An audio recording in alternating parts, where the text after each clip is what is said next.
Whatever I create in my final work, the seeds of it germinate between the pages of my sketchbooks.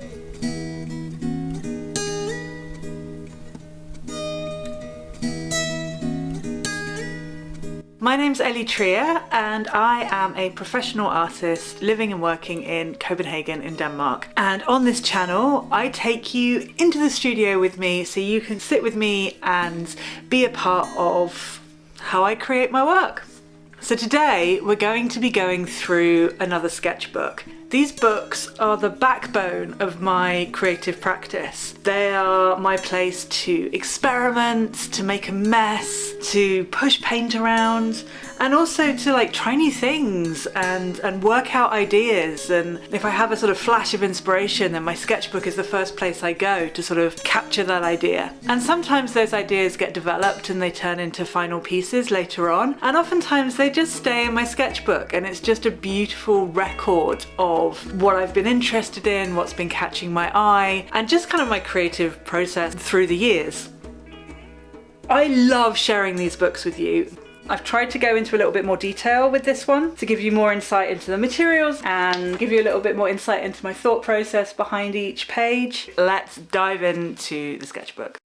So the sketchbook I'm going to share with you today is another Royal Talens art creation sketchbook. These are one of my favourite sketchbooks to use. They are very, very cheap. They have lovely smooth paper. They're a real joy to use. And they take most media. They can take a bit of a battering.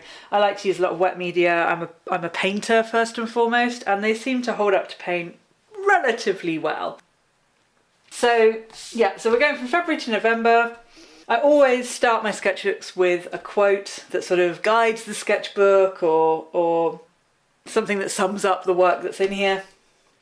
And this one is from Lee Krasner, who, if you don't know, is a fantastic abstract expressionist artist. She was married to Jackson Pollock, but that does not define her. She's a fantastic artist in her own right, and if you don't know her, you should definitely go and look up some of her work because she's amazing. And this quote that she has here, "I need to be alone for certain periods of time or I violate my own rhythm," really, really spoke to me. If you've been around this channel for a while, you'll know that I'm a bit of a hermit and I do like to be by myself. So hearing that from other artists always brings me huge amounts of joy.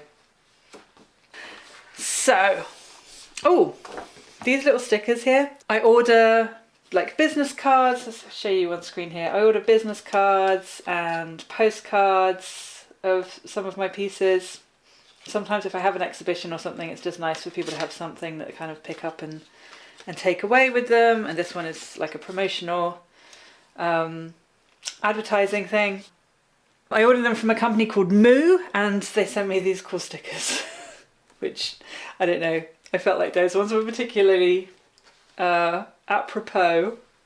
Anyway, we start off here with a continuation of my 100 life drawing poses. If you watched my last sketchbook tour, you'll know that I did a project around this time where I really wanted to improve my life drawing. I really wanted to improve my sort of observation skills. So I did 100 2-minute life drawing poses.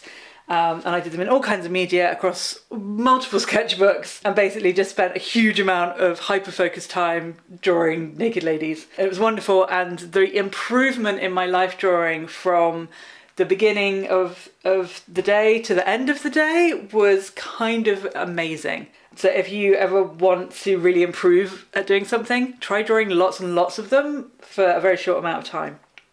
It really gets you kind of looking and observing. These ones were done with this, can you see that? Ecolina liquid watercolour. And I love to draw with, stuck. I can't get the top off. Okay, the cap is stuck, but I love to draw with the pipette. So I find it's a really lovely way of getting these really loose sort of gestural lines. And I love the way it sort of bleeds and you get this sort of feathering effect, and it's not great for the paper. Normally I would do that in a sketchbook that has thicker pages, but I just like the effect it gives. But you can see it's bled through here, so you can't really see this one quite so well. This is continuation of the same project. This was done using a Molotow acrylic marker, and this has like a really, oh my god, I can't get the lids off anything today. Ah, there we go. This has like a really chunky nib. So again, I'm going for not necessarily sort of accuracy of line. I'm more going for like a gestural quality. So I just want to kind of capture the essence of what's in front of me rather than worrying about the details. This one I really like actually. This is with a Pitt pen, not this colour, but one of these Faber-Castell Pitt Artists pens. It's like a brush pen.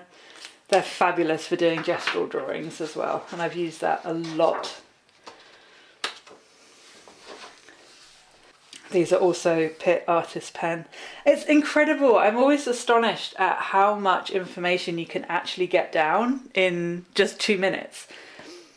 So this is just about sort of learning the gestures, learning the shapes, translating that sort of hand to eye without thinking too much about it. A lot of problems with artwork comes from kind of overthinking it, and then you overwork things and it just gets complicated.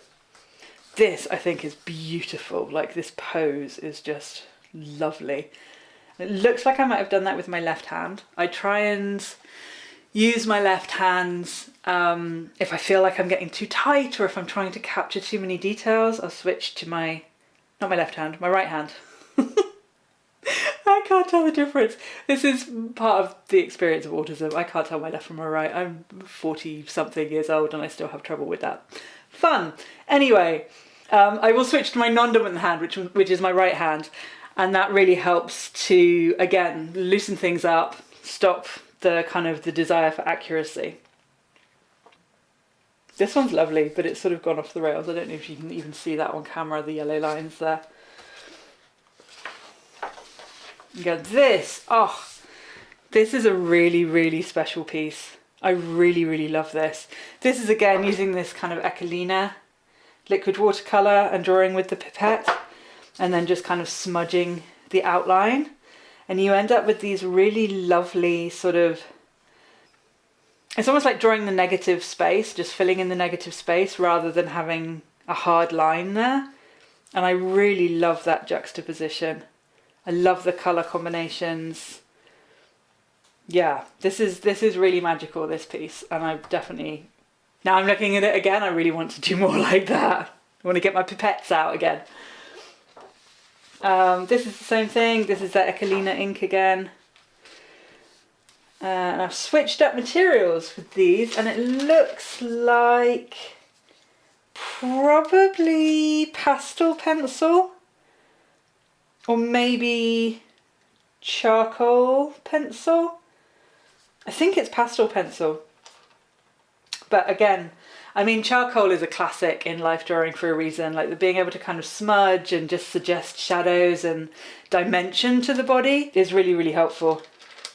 And again, you get a lot of information down in 2 minutes when you have this ability to kind of smudge and move the media around the page. Again, some interesting proportions on her. Oh, if anybody's interested in what I put between the pages, this is literally just like baking parchment paper. I also use glassine paper sometimes, or just like printer paper or something. But it's just to, not because these are the best drawings in the world, just because it's nice to kind of preserve things as much as possible, so you're not ending up with just a smudgy mess. This one's great. I really like the foreshortening on this arm here. Sort of wonky, but it kind of works. And my goal with this was to really sort of simplify what I was seeing. So with 2 minutes, you don't have a lot of time to get the information down on the page. So I wanted to be able to just simplify what I was seeing and translate that simplified version onto the page without kind of worrying about every single kind of in and out on every single detail. It's just, yeah, simplicity. Oh, I really like the shape of this one as well. I love the kind of the way that her hair and her face are mostly missing. I love the twist in the torso, that elongated proportion. And this as well, this feels like it, they feel like they have so much energy, you know, just like they're moving. Because I'm doing them as gestural drawings, they have this sort of energy, gestural energy, just inherent within them. And I find that really, really exciting. And this one, the proportions on this are fabulous. I love distortion in anything I do. I'm always like trying to override my natural instinct and distort things a little bit more. So yeah, I really love just that curve of the belly and the large, you know, curve of the hip there and the thigh, the bum. There's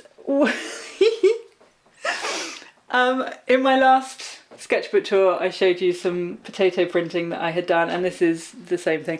I work across multiple sketchbooks at any one time, so quite often the same things will come up across sketchbooks. So you'll see one thing in one sketchbook and then it will be in another and another and another. So I'm very impatient when it comes to waiting for things to dry, for example. So it's easier to work across kind of multiple sketchbooks. It does mean they take longer to fill, which is kind of annoying, but it does mean that you're not slowed down by that. So yeah, this was inspired by Mark Hurld's wonderful book. This is, wonderful book about Mark Hurld. And you can see he does a lot of printing and uses all sorts of different sort of textures and printing techniques and so good, so inspiring. I haven't even begun to scratch the surface of how much I'm inspired by him, and this was just kind of a brief foray. As soon as I started reading about him, I immediately went to the kitchen and grabbed some potatoes and chopped them up and started printing. Like, I couldn't get to the kitchen fast enough.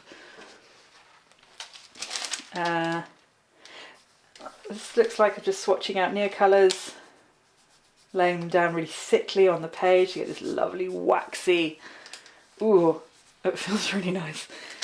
I'm obsessed with Neocolours. They're like crayons for grown-ups. They're just such a pleasure to use. This was a live drawing session from Emma Carlisle's Patreon. She's absolutely wonderful Patreon. The model she uses is called Trixie, and you'll see a lot of Trixie come up throughout these pages, throughout all of my sketchbooks actually. She's so good to draw. I was experimenting here with prepared pages, and these weren't the right preparations for these particular drawings, but you know, I don't hate them. And here we just have 2-minute warm-up drawings. This is Trixie again. These are done in some pencil, some Neocolor, yeah, all sorts of colour pencil, Neocolor, all sorts of materials. I really like having them all kind of layered on the same page.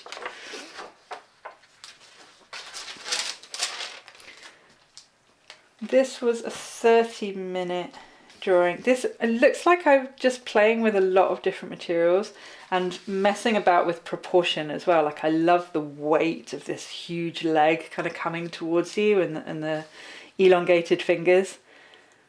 There's so much I love about this pose, the different kind of colour blocking. Her face is really cute as well. This is mixed media, so we've got the dark green there, that tealy colour is Neocolor. This is the beige Posca. Nice chunky nib. Whoops, nice chunky nib on that one. This looks like the apricots, light apricot acrylic gouache.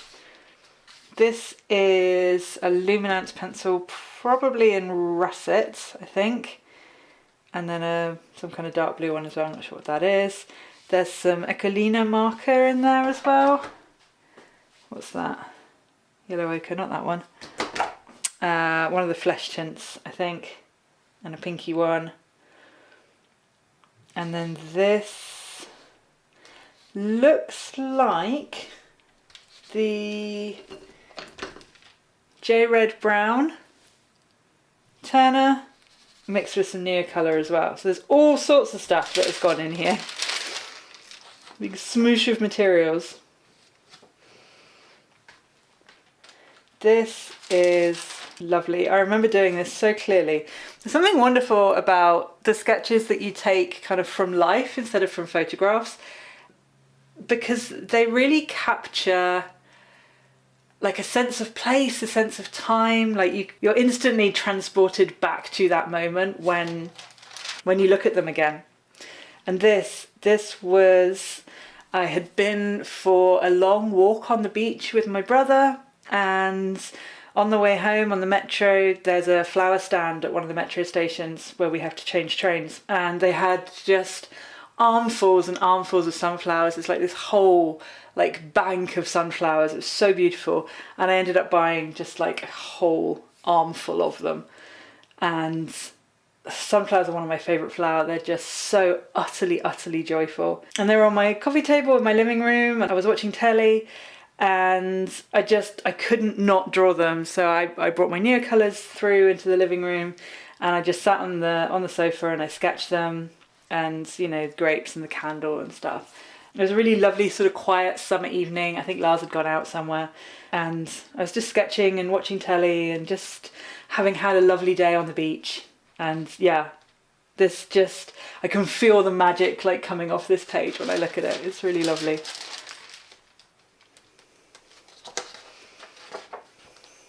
Looks like I don't know what this is. It could be watercolour. This is the Echolina ink. It's not ink, it's liquid watercolour. And done with my bamboo pen. Let me show you that. So these are my bamboo pens. And I absolutely love them. I love this kind of scratchy line. I've always been a fan of like dip pens in general and drawing with ink. Back when I was an illustrator, I would draw a lot with pen and ink like this. And the Echolina liquid watercolour is really nice to draw with. It's not light fast, unfortunately. It's the same ink.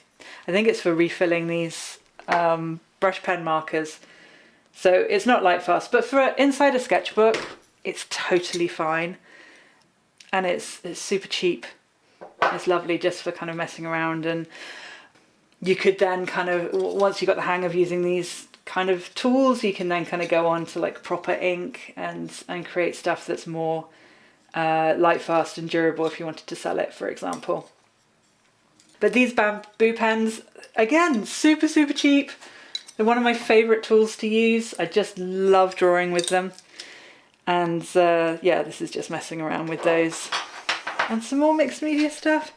You can really tell, like last year I really was trying hard to nail mixed media, and I just bought a whole pile of stuff and was just kind of randomly trying all of it all at once. And I produced some stuff that I really like, but some of it, it's not spectacular. But I learned so much. And since I have reduced my palette down, so my colour story is much more consistent now with the work that I'm used to doing, I'm finding it awful lot easier. And also just practice, you know. Practice. I do skip pages occasionally just because stuff bleeds through sometimes, or, you know, these pages are not wildly thick, and I don't know, I feel like they need a little bit of a break every now and again, like a rest. I don't know. Again, if you've seen my last sketchbook video, you'll remember the story of the stupid dog, Erizoi, on Instagram. And this is with the bamboo pen again and the Echolina. Yeah, stupid dog, but some amazing poses, like this foreshortening of the nose. I loved it. It was such an interesting challenge. And then there's more Erizoi.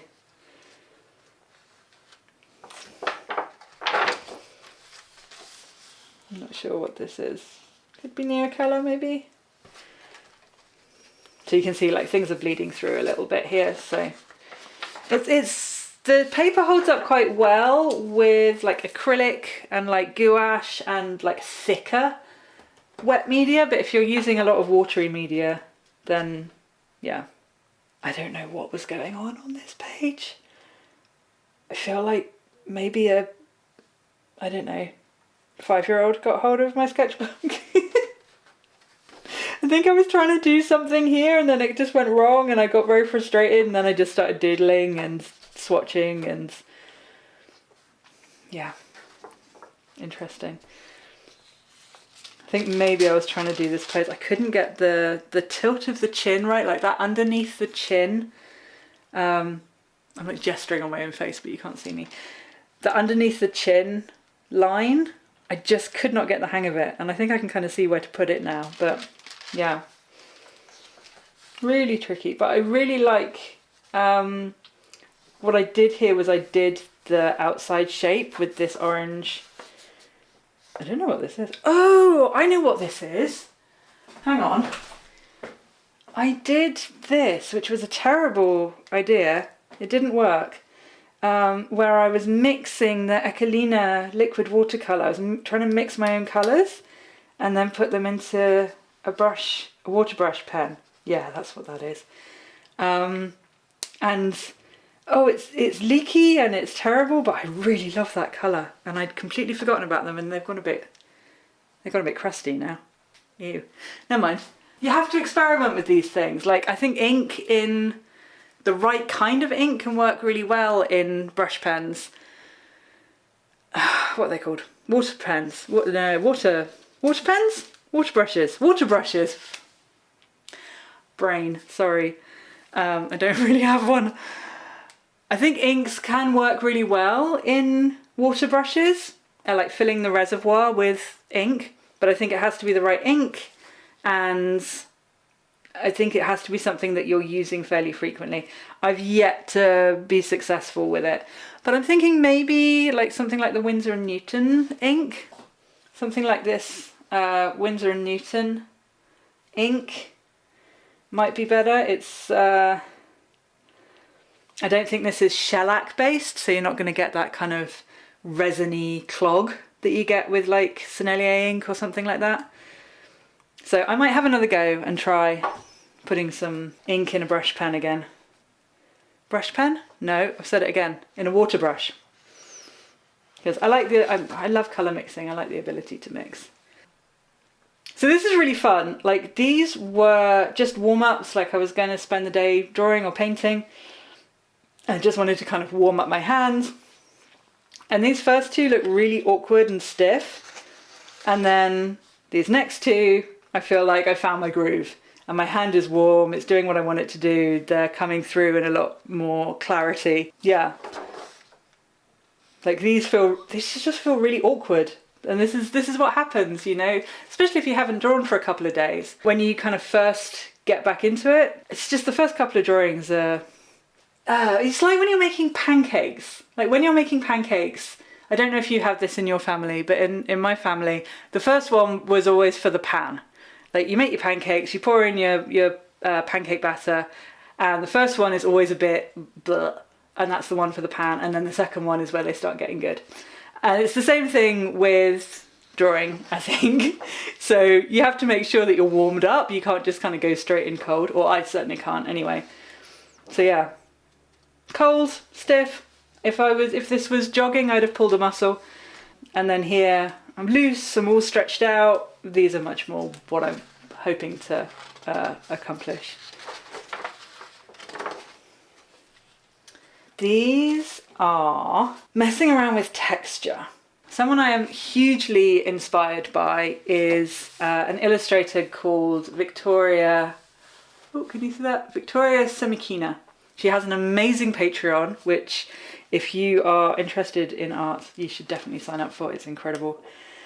And her work is just so beautiful.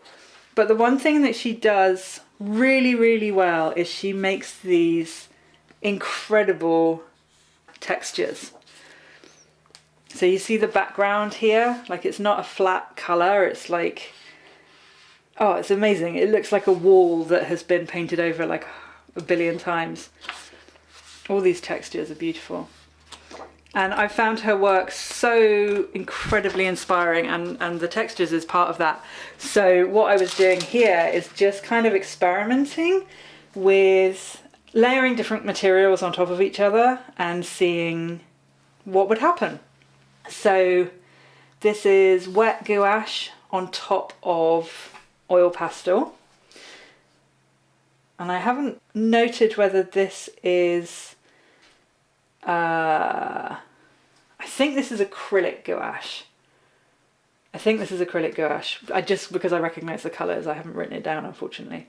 So this is wet gouache over oil pastel. This is wet gouache on top of oil pastel and then smudged with paper towel. It looks like some kind of pastel back on top. This is the Echelina inks over the top of oil pastel. This is like with a really thick layer of gouache. And then this is Echelina pen, brush pen over the top. And of course there has to be a cat, because there's always a sodding cat. They live in my paintbrush and they just kind of come out the end. I don't know what it is. I'm obsessed. This is more Echelina, this is gouache on top. These are all oil pastel base. So this is thick gouache paint and then carved into with like the end of a paintbrush, or one of these bamboo pens you could do that with. Just like scraping off the gouache to find the oil pastel underneath. And then this is like wet gouache, really wet gouache, and then Echelina pen kind of over the top as well. And you end up with these really lovely textures. You could use these for all sorts. Like this kind of gives me like thundery sky, maybe some like interesting vegetation, maybe like a pavement or a wall, or where you've got like a big expanse of something that needs some like extra interest. A technique like this can be really, really useful. So yeah, that was really valuable afternoon spent just messing around with materials. Oh, you can see that I've used it here as well. This was an illustration job for a friend of mine. She's doing a podcast and she wanted me to do some lettering for her podcast art. So I was just messing around with using those techniques and seeing how they would work with different lettering. The one that we actually used was in a different sketchbook, I think. And then this is not acrylic gouache, which I use more and more these days. This was... So this is just ordinary designer's gouache. So this is water-based. So this, you know, if I wetted this, it would move around again. And this, I don't know where this image came from. I think I just was looking on Unsplash or something and I fell in love with this jug, and the fruit is lovely, the flowers are lovely, the jug is beautiful. I can see why I chose it. Yeah, just wanting to do like a nice still life. And this one actually comes back. You'll see this again and again and again. This is gouache and watercolour, I think. And you can see I'm sort of starting to play around with those textures. And this is, it doesn't really work as a drawing, but I can see like messing around with texture, trying to figure out like layering the materials and stuff. I'm trying to get something a little bit more interesting. Look, we're about halfway through. And because I've gone into a lot more detail than I normally do when I'm doing sketchbook tours, I think I'm going to leave it there, because this is already going to be a really long video, and I'll do a part 2 of this particular sketchbook in an upcoming video. Anyway, take care of yourselves and I'll see you next week. Bye!